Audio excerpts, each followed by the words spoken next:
మనం నేర్పేవారమై ఉండాలి. దానికి ముందు మనం నేర్చుకోవాలి. ప్రియులారా, దేవుని సేవ చేయటం నేర్పించాలి. పైసలు ఇవ్వటమే కదా అవసరమైతే, నానా అరే కూటమి అయిపోయింది చూడు, చండాలంగా కాగితాలన్నీ వేశారు, రే చిన్నోడా తీ కాగితాలు అనేది. ఏంటి మమ్మీ అందరూ వెళ్తా ఉంటే నువ్వు కాగితాలు ఏంటి, నేను చెత్త పని చేస్తానా? రే దేవుని సన్నిధి సేవరా ఇది, అసలు అదృష్టం రా నాయన, ఇది దొరకదు.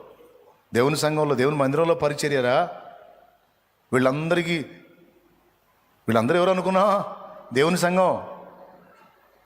వాళ్ళ పాదాలు సంచరించిన ప్రదేశం రా ఇది. దేవుని సంఘం సంచరించిన, దేవుని శరీరం, దేవుని వధువు తిరిగినటువంటి నడయాడిన స్థలం ఇదే. పరిశుద్ధులు అడుగుపెట్టిన స్థలం ఇది, పరిశుద్ధ స్థలం రా. దీన్ని మనం పవిత్రంగా కాపాడాలి. తీయ కాగితాలది. అమ్మా అవునా? అవునరా. ఎంతమంది తల్లులు చెబుతారు, అమ్మ కాగితం